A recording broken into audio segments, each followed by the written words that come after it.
Arvind youth charitable trust आज उन्मोचन कराला।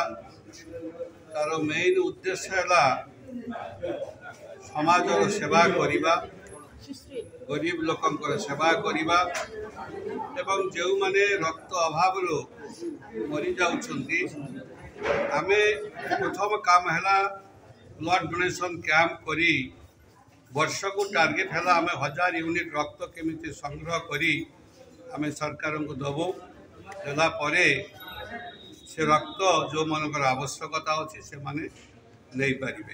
द्वितीय कथा है कौन निशा निवारण पान बीड़ी गुटका गुड़ाक खैनी सोरस ये विभिन्न निशा सेवन करने द्वारा परिवार नष्ट हो जाउछि, सेमानकर अकाल मृत्यु होउछि, सेमानक जेनेरेशन टा नष्ट हो जाउछि।